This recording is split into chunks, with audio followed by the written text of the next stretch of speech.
now in this video, I'm going to give an idea about how exactly you need to pick your right career. Now, basically, there are different steps involved in picking the right career. Now, let's start with the first one. The first important thing is like the basic one. You need to access yourself, because it is very important. You have to learn yourself. Like you need to figure out what are the actual skills you possess, or maybe what kind of interest you exactly, what are the areas of interest you have, or even you can say what are the different fields or you're good at, or what kind of work you are actually good at or not good at. And also you need to decide what is your educational qualification you possess, because it doesn't mean that you want to make your career in a different field where your education background is on a different field. So probably these things you can either do before doing the graduation, which is something more a better option.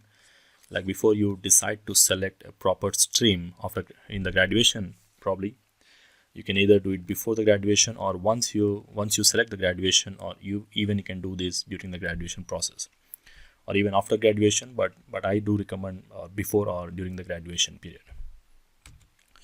Now the next thing, you need to make a list of different types of occupations you can explore.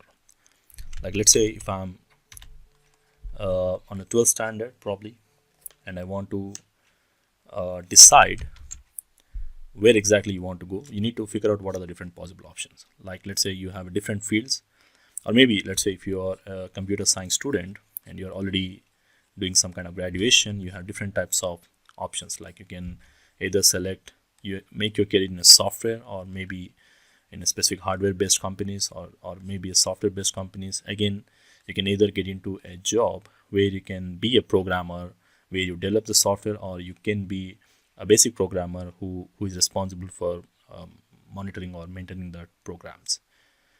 Again, I'll be getting into more in details in the later on videos, or even you can get into some kind of hardware based jobs where you are responsible for designing some hardwares, probably chip level designing kind of thing, or maintaining those things. Or maybe you want to get into a business, probably a management, and then you have different options into that. If you're selecting into a medical, again you have different options into that. Like you can get into some kind of MBBS or maybe some BDS, pharmacy, nursing. There are different options you have. So you need to make a list of different possible options you can explore. And once you make a list of occupations, moving to the third step, you need to start exploring those occupations. So let's say you are making a list of 5 to 10, or maybe more than that, let's say. So once you make a list of 5 to 10, you need to do some more research on the different types of platforms. So probably you can find all the details on the internet if you search with a specific keywords, whatever the occupation you select. You have a different types of blogs, videos, probably from different people, that will really help you to get some idea. So it's a little bit time consuming, but it's really worth. So you need to explore the occupations. Now exploring includes like what is the scope in the future, like what is the scope of that, of the different list of occupations. If you are done with a list of let's say 5 to 10, and what is the scope of that, and then what is the duration to acquire that skills. Like let's say you decided to do some kind of medical course, and then you decided to go with MBBS, let's say. Like you need to figure out what is the duration of that particular course, or what type of skills you really need to acquire, and what is the education backgrounds you need to have for that. Again, that should also match your skills, match your educational background, few things. And what are the different types of colleges exactly offering them, and also you need to plan your budget as well. What is the pricing, these kind of things. So these are like the different options you need to explore based on the list of occupations you have created. Now once you explore different options, once you get a brief idea on different types of occupations you have in the list, now you need to create a short list. Now we need to narrow down the list to either 2 to 3 occupations from 5 to 10. So select 2 to 3 or even more than that. I'm not specifically saying these numbers, but on the average this will be the numbers.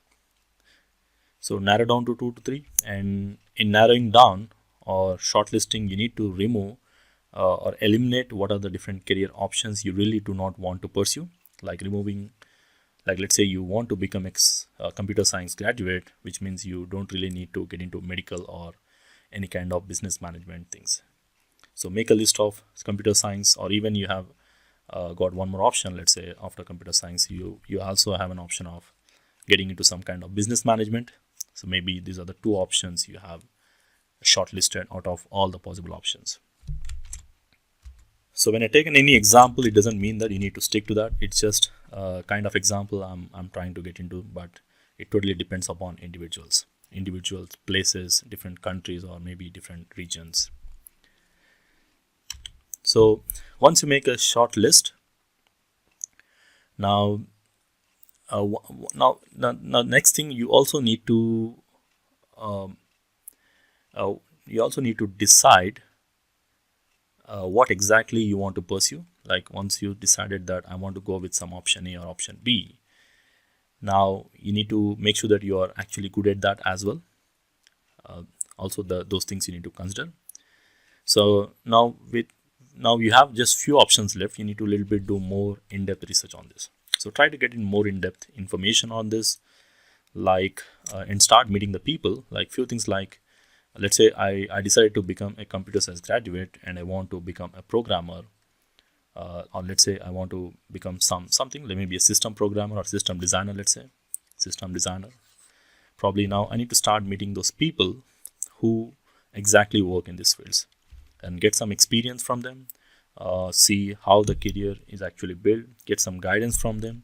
This is really important, because once you select a specific field, it's very important to get a proper guidance on that particular field. Like let's say I'm certified in CCI, my major field, I'm expertise in Cisco networking, probably, but again, if you are selecting this field, probably I can guide you better. But if you say I want to make a career in some other courses, I can give an information a little bit, but not in depth, because I'm not really expertised in that. So basically, I recommend you to try to meet the people, and if you have anyone in your contact that is really good, or even you can look into some of the LinkedIn options. Like you have LinkedIn is one of the biggest platform where you have almost all the working people. Probably try to search and get in connect with those people, even they are no. So you can still find some people who are very good at, and they are ready to offer you some help and guidance if needed.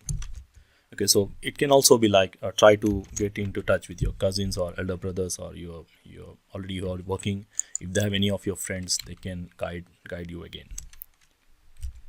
Now, this is something what I discussed. This is actually based on conducting interviews, like meeting the people.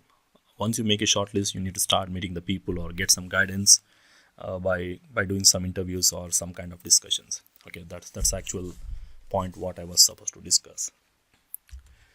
Now the next thing, we need to make a right choice. Now the next step, making a right choice. Now after making a lot of research of 2 or 3 shortlisted occupations, now you are ready to make a better choice, because you have done a lot of research, you met some people into that field, and you get a more clear picture of what exactly suits you, or you are ready to decide your career here. Now picking the occupation that brings you most of the satisfaction and growth. So again, you are still allowed to change to at some point of time again, but not in the after you get some experience. But so if you select, let's say if I decided to make become a system engineer or maybe a system programmer, let's say, but it doesn't mean that you still land into that. So after some time, let's say like myself, I initially wanted to become a programmer. Again, then you learn some programming, C++, but again, what skills I acquire and what my education background actually doesn't really suit. So you need few things doesn't match, or need to be a little bit more expert into this, and sometimes that may not work out. So then you can still switch your career after during that period, because mostly related one, like you can switch. Like I switched into some kind of system engineer roles, and then I got into network engineer role, and the network admin role, and finally now I'm settled as a trainer. So where I'm more satisfied and more get a better growth as a trainer. So probably you can switch the roles in the future, but not really after 5-6 years of experience. But initially you can still do that. You have an option to that, because there are many overlapping careers you can still choose in the future. So when you select any one career, so it doesn't mean you need to stick to that. You still have alternate 2-3 career options which you can jump into if really that doesn't work. So the next thing, so that's the reason, once you select, probably you still need to keep in mind 2-3 options open. Probably anyone you can make into it. Now once you make a right career choice, once you select which suits you, now you need to identify the goals, because once you need to set your goals in order to achieve them. That is very important, because without goal, so it will be very difficult to see the progress actually. So it's I always recommend to set your goals. Now again, in the goals there are two types of goals. Either you need to plan a long-term goals. Now these long-term goals can be like 1 year, 2 years, or maybe 3 years or 5 years. What exactly or where exactly you want to be exactly. And also according to that, you need to also plan short-term goals. Now the short-term goals, like long-term goals, includes maybe you want to finish specific education or become graduate during this time, or maybe you need to finish some kind of projects during that period, or maybe get some 4-5 years of experience. Mainly I'll correlate with a little bit more in the education part. And the short-term goals includes what are the skills you really need to add on. Like let's say you want to become a programmer, probably graduated in a computer science.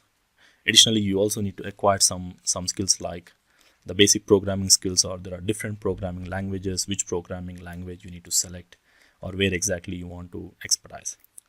So this includes like doing some apprenticeships, or completing some specific projects on selected things, or even applying even doing some kind of other training programs, like adding some additional software programming skills or computer skills, or maybe some soft skills really you can add up, or communication skills. There are many things you really need to consider into that.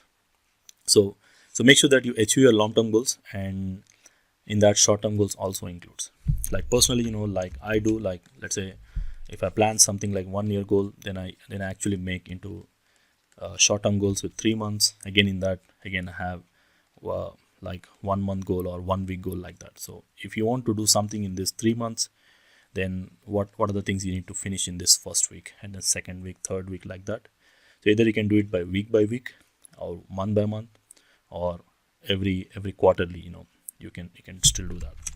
So it completely depends upon how you exactly identify your goals, and how you set your goals, and how you achieve your goals. Okay, so it's very important to finish your short-term goals in time to achieve your long-term goals as well.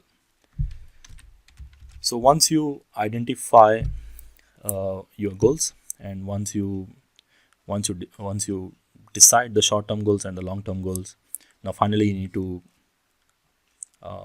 create an action plan. So what exactly you need to do, because it's very important you apply, because these are all like theoretical based. You do some kind of theory, but actually you apply in the last. Because if you make a proper plan, like you learn something in theoretically and you don't really apply in the real time, then there is of no use. So make sure that you apply them properly, and that's what deals with career action plan. So we can say it's like a written kind of document. You write down some action plans, what you have to do, like all the steps you have to take in order to reach the appropriate goal. Like it's like a roadmap, which takes you from point A to point B, and then from point C to point D, like that. So it's like short-term goals you are going to achieve. It's like a roadmap and achieving them. So even you have to include the barriers, because you still find some kind of barriers you need to overcome while achieving your goals. So you need to write down all these things, and make sure that you also execute in a proper way, because execution is more important. Because whatever things you apply on a paper, it doesn't make any sense unless you really execute them in a proper time.